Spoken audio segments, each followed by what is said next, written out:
Alors voilà, je me prépare pour échanger avec André Berkoff dans 40 minutes au sujet du scandale actuel, du dernier scandale de François et Aberkan. Je vais capturer cet entretien qui va durer à peu près 5 minutes, et puis après je ferai un débrief. Parce que j'aimerais bien rajouter une couche d'analyse et de pensée critique à ce qui est en train de se jouer, parce qu'en fait on est en train d'assister à un phénomène complotiste qui se construit sur nous, sur ma personne, sur la personne d'autres gens autour, et qui en souffrent bien plus que moi, mais c'est un sujet dont on reparlera en temps voulu. Voilà, donc dans quelques instants, j'échangerai en direct sur Sud Radio, et vous aurez droit, à mon avis, après coup. Berkoff dans tous ses états, ça balance pas mal sur Sud Radio. Ensuite, vous avez une autre personne qui se présente comme fact-checker, qui s'appelle Thomas Durand, et qui, lui, est sous le coup d'une enquête au Sénégal pour diffamation, et en France, maintenant, pour association de malfaiteurs, avec nomination d'un juge d'instruction à l'heure où nous parlons. Pourquoi? Parce qu'il avait fait exactement comme on le voit avec le cas de l'officine Fact and Furious. Il avait créé une sous-officine, une youtubeuse, sous pseudo, pour prétendre créer une source. Il avait déclaré cette officine comme indépendante, alors qu'en fait cette officine était littéralement animée par la femme d'un ami à lui. L'enquête l'a complètement démontré. Et cette personne se retrouve donc aujourd'hui sous accusation pénale pour association de malfaiteurs. Bonjour Thomas Durand. Bonjour M. Berkoff. Bonjour. Écoutez, on avait dit, d'ailleurs je l'avais dit à l'antenne, que effectivement vous aviez un droit de réponse et on attendait d'ailleurs c'était valable aussi pour Fact and Furious ou autre. Voilà, j'ai remis à l'antenne ce qu'avait dit de vous Idriss Aberkan. Alors, qu'est-ce que vous avez à dire? Dites-moi. C'est quand même très gênant ce qui se passe. Vous lui donnez 38 minutes pour déblatérer...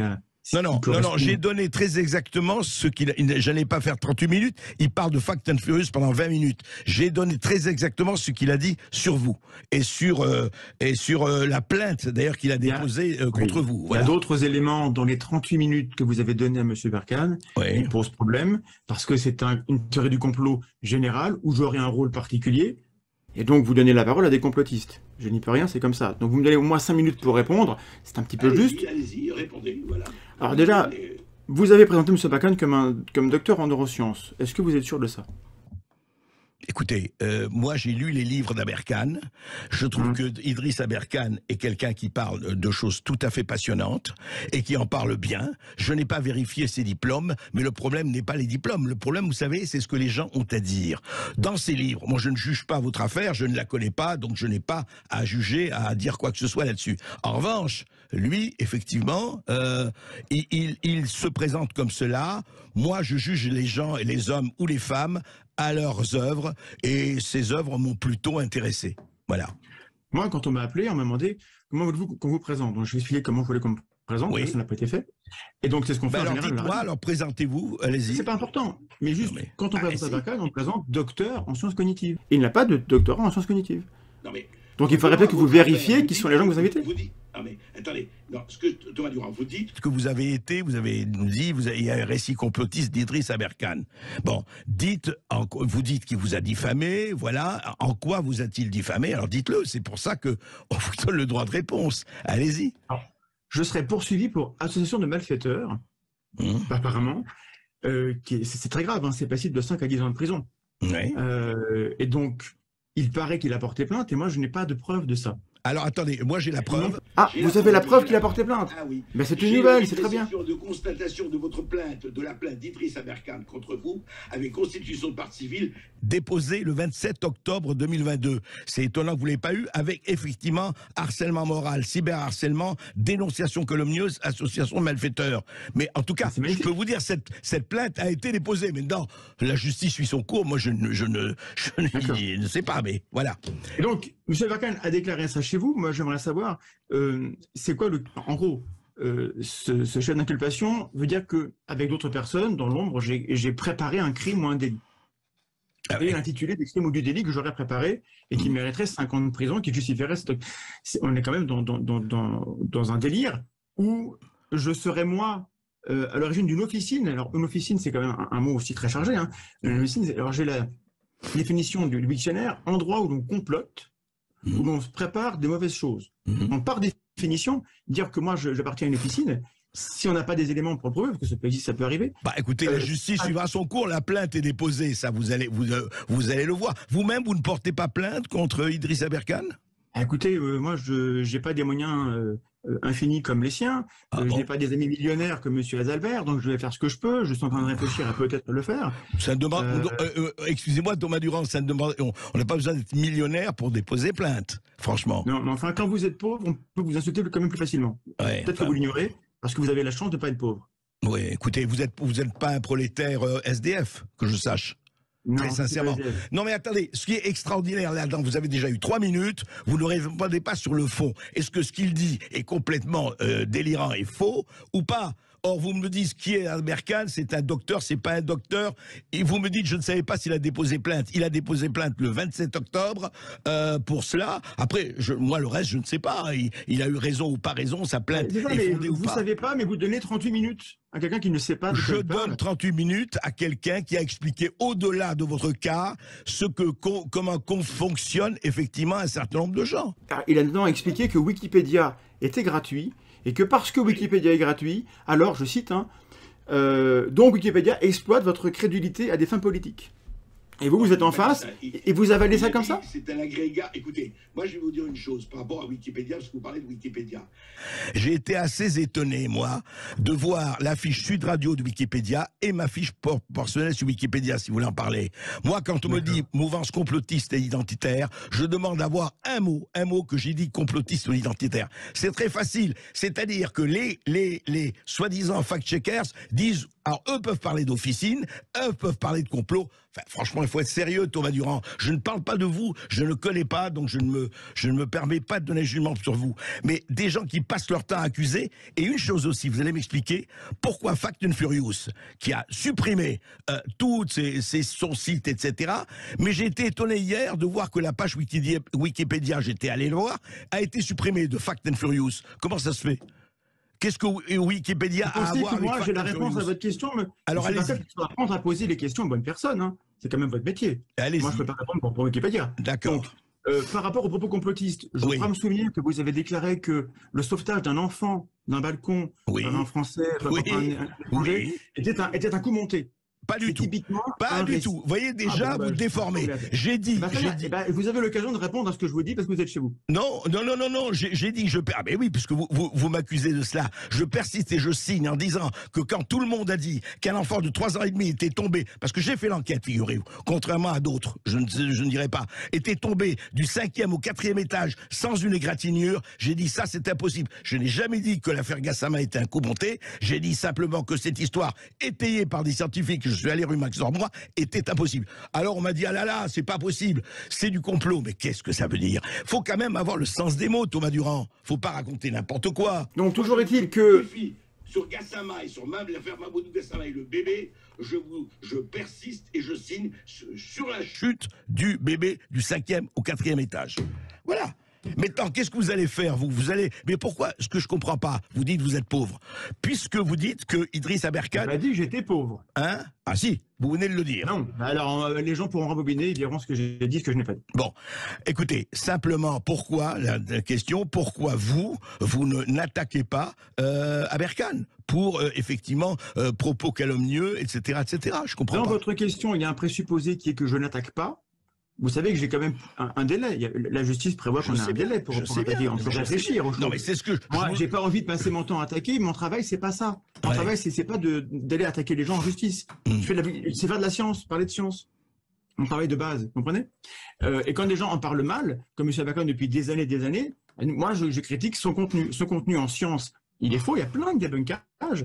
Il n'y a pas un seul expert dans les domaines où il se prétend être docteur qui prend sa défense. Demandez-vous pourquoi. Bah écoutez, moi Et sur la question des officines et des machins, on est dans un récit qui ressemble à du complotisme. Moi, par rapport aux infos que j'ai, il me semble que tout est faux.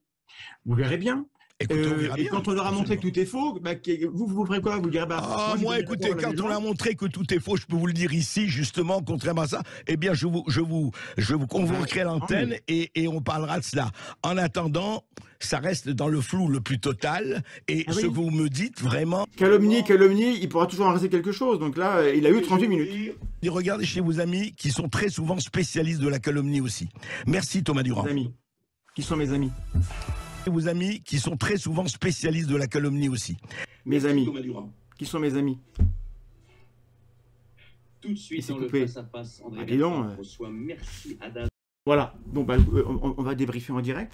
C'était compliqué d'en placer une. Hein. M. Berkoff, il n'avait pas l'air d'être tellement d'accord pour que je parle finalement. À quoi est-ce qu'il voulait que je réponde? Au côté officine? Mais j'ai rien à dire sur le côté officine. C'est du délire. Donc j'avais pris quelques notes pour dire des choses, mais on n'a jamais le temps. Donc, sur Wikipédia, on a quand même un projet. Wikipédia, un projet collaboratif, populaire, décentralisé, transparent, rigoureux, qui a plein de défauts, parce que c'est les humains qui le font.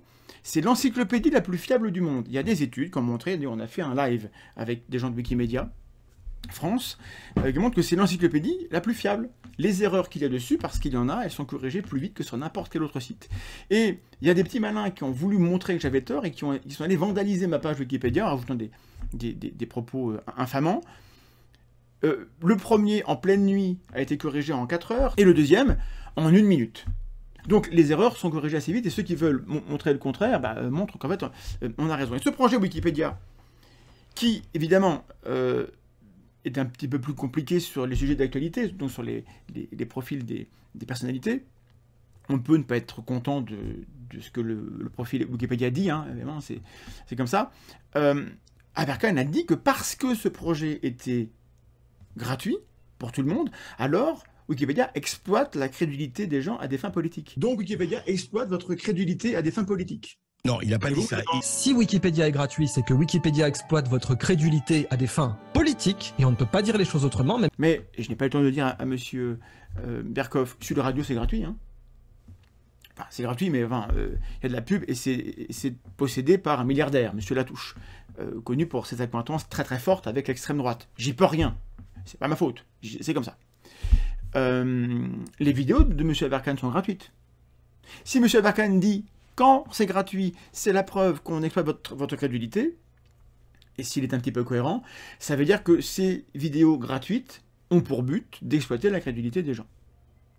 Voilà.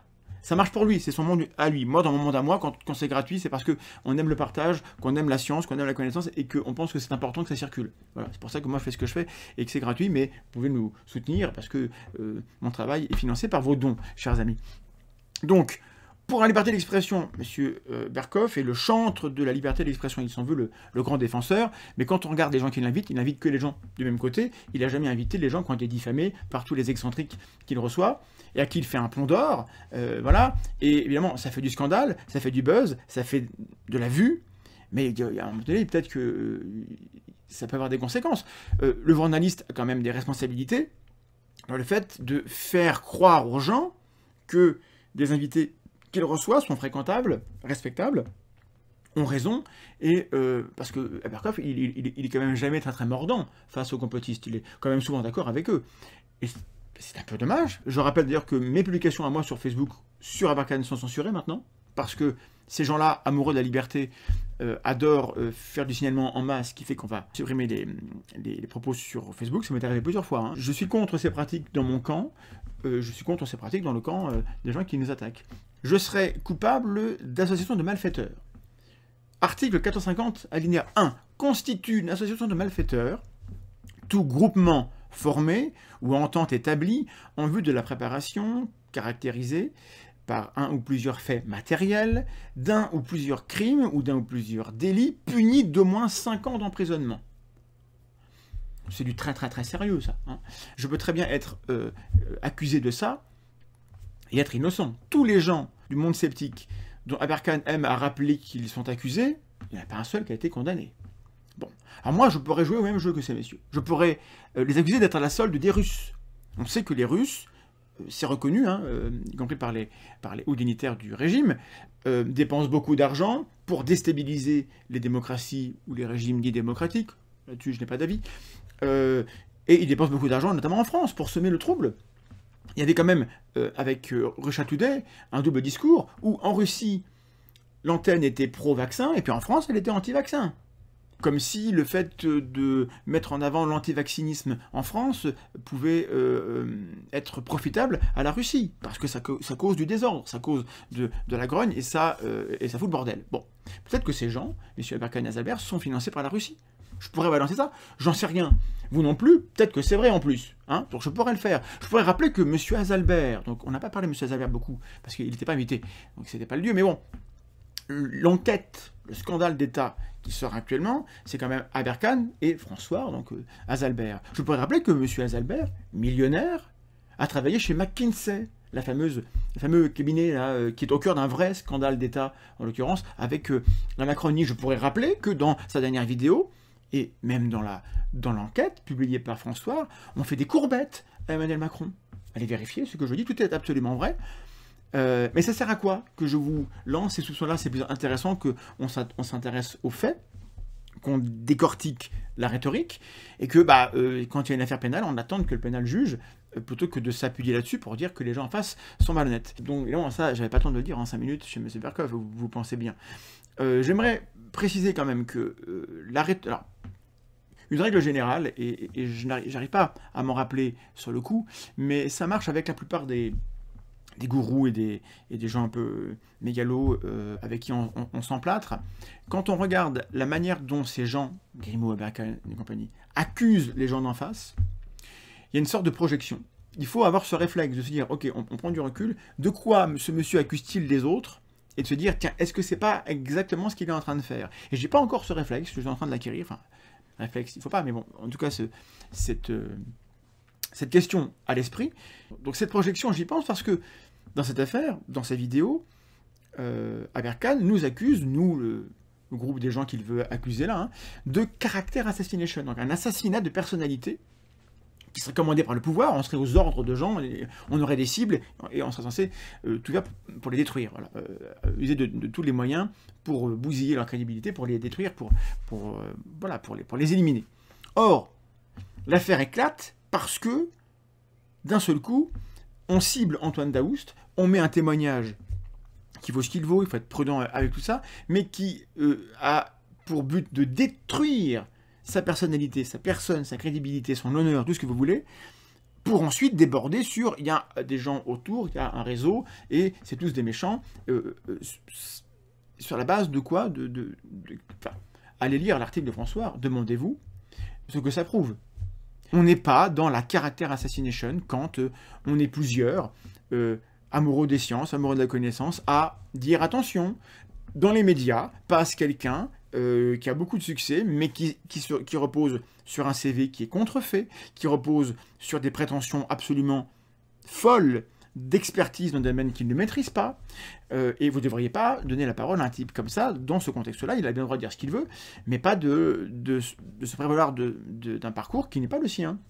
Expliquer que, attention aux gens qui prétendent être ce qu'ils ne sont pas, c'est pas être dans l'assassinat politique. Hein. Il se trouve que maintenant, Aberkan a politisé son discours, parce qu'il n'a plus que ça. Parce que le monde académique lui a dit c'est bon, ça suffit. Et le monde des médias, à part apparemment chez Sud Radio où l'ambiance n'est quand même pas au beau fixe, on lui a dit c'est bon, on arrête, on s'est fait avoir, mais voilà. Et puis M. Berkoff, au-delà du cas Aberkan, est quand même apparu dans l'émission délirante Libérer l'info, avec le gourou des jus de fruits, Thierry Casasnovas, qui est l'homme le plus signalé à la Miviludes. Donc en termes de dérive sectaire, c'est quelque chose de grave. Avec Amélie Paul, Salim Laibi, le docteur complotiste sur lequel j'ai fait une vidéo qui est ordurier, qui est bref, Chloé Framery. Des gens complètement dans le délire, qui ont une parole alternative, hein, c'est les alternative facts.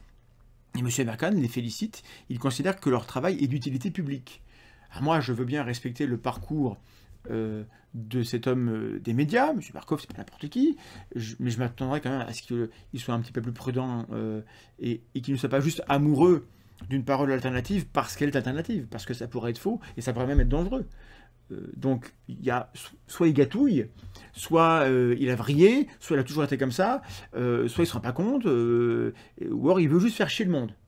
Je pense qu'il a un tempérament un peu comme ça. Et je peux respecter ça, mais quand même. Voilà, je rappelle aussi qu'il a quand même, en 2021, lors du passage au pass vaccinal, que je n'ai jamais défendu, Berkoff a dit que c'était une solution finale du problème des non-vaccinés.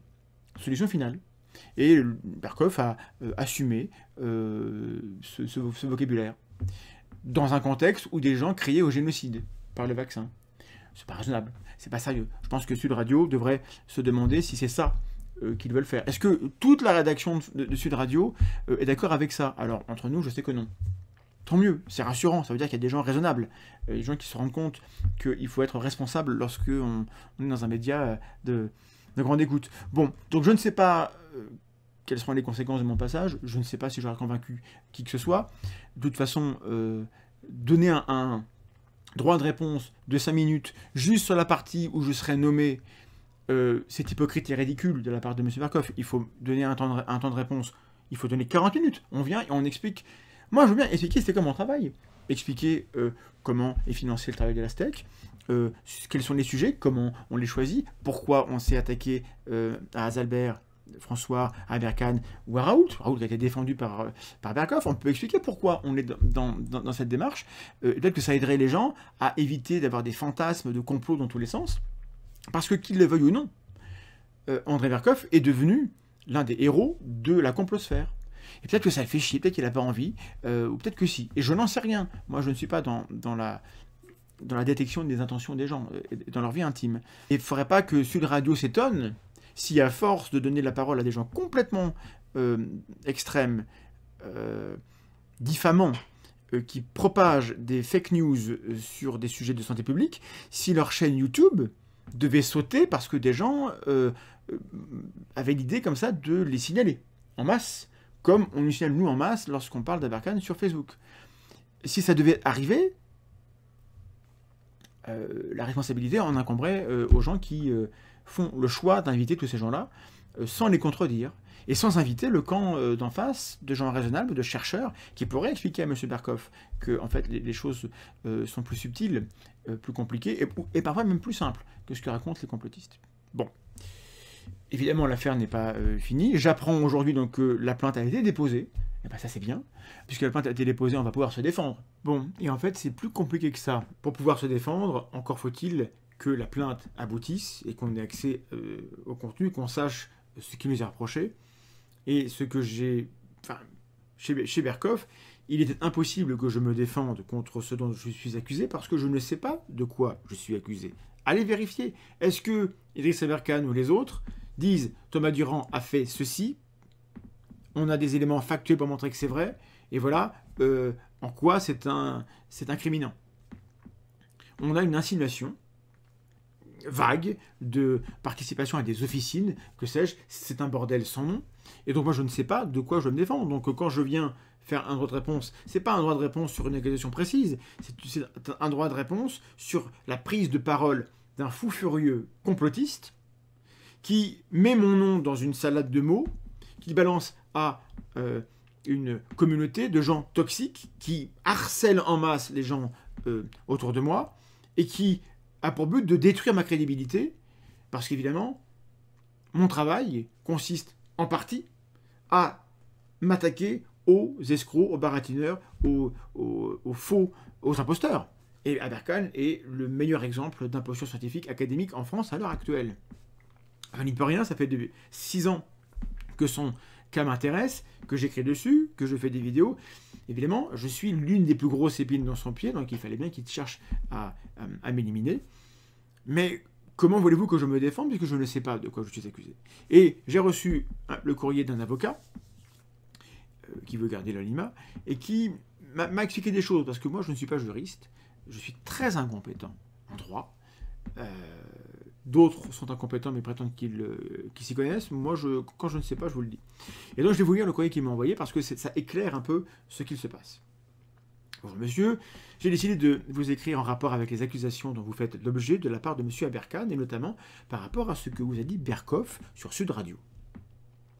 Aberkane, lors de son passage, a parlé d'un dépôt de plainte à votre endroit pour un certain nombre de motifs et a expliqué qu'un juge d'instruction avait été nommé sur ce dossier. Lors de votre passage chez Sud Radio, Berkoff vous a dit avoir sous les yeux un document attestant d'un dépôt de plainte avec constitution de partie civile de la part d'Idriss Aberkane. Il parle de harcèlement moral, de cyberharcèlement, de dénonciation calomnieuse et d'association de malfaiteurs. Ce ne sont pas des infractions de presse. Cela implique que, préalablement à sa plainte avec constitution de partie civile, il a dû déposer une plainte simple devant le procureur de la République ou des services de police ou de gendarmerie, restée sans réponse depuis plus de 3 mois ou classée sans suite. Parenthèse, donc, si Aberkane a porté plainte comme il l'avait promis en avril, eh ben, le procureur de la République ou la police ou la gendarmerie a dit « on s'en fout ». Fin de parenthèse. Si Idriss Aberkane a bien respecté ce préalable et s'il a par la suite versé la consignation demandée, un juge d'instruction sera forcément saisi du dossier. Mais comme nous ne sommes pas en matière d'infraction de presse, il n'y a pas d'automaticité de la mise en examen et du renvoi d'éventuel devant un tribunal correctionnel. Le juge d'instruction va devoir se livrer à un véritable travail d'enquête. Et je lui souhaite un bon courage si il ou elle nous regarde. Et je suis bien désolé de tout ce qu'il doit regarder. C'est un peu poisseux. Bref, pour cadrer les choses et éviter d'affirmer ce dont nous ne pouvons pas être certains, Idriss Aberkane a, selon ce que dit Berkoff, déposé une plainte avec constitution de partie civile s'il a respecté toutes les conditions dont je parle plus haut.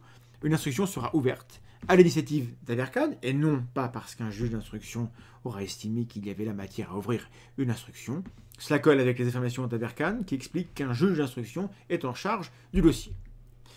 Vous en saurez plus, me dit l'avocat à moi, le jour où vous serez éventuellement, vous et les autres personnes visées par la plainte d'Aberkane, convoqués devant un juge d'instruction.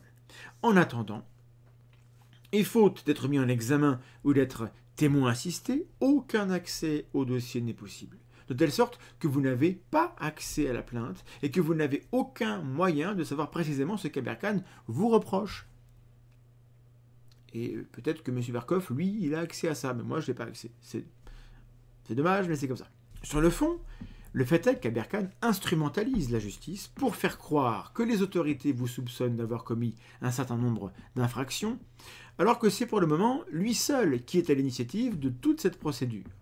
Si tant est qu'il ait respecté les préalables évoqués plus haut, plainte simple préalable et consignation, car on peut aussi imaginer qu'il ait déposé une plainte avec constitution de partie civile vouée à l'échec, dans le seul but de faire le buzz. Et ça rejoint ce que m'a dit un autre avocat, avec qui je discutais sur un autre médium. Il m'explique que voilà, pour l'instant, l'instruction est secrète à votre égard. Le fait qu'Aberkane en fasse état publiquement va irriter le juge et constitue un argument en votre faveur montrant une plainte vexatoire à des fins de communication.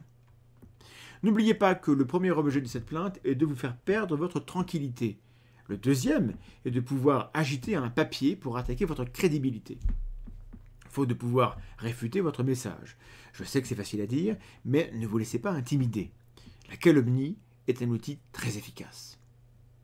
Voilà l'avis de 2 experts du monde judiciaire, ce que je ne suis pas, qui montrent bien que la procédure évoquée par Aberkane, en réalité, pour l'instant, c'est une procédure que lui a initiée, et comme il a un peu de fric, il a pu payer une consignation, ça ne lui coûte pas grand-chose à lui, et il peut agiter un papier qui est un récépissé, comme quoi il a déposé une plainte. Bon, et alors mais, dans l'optique où cette affaire serait instruite, ça va prendre des mois, voire 1 an, voire peut-être 2, avant que l'affaire soit jugée.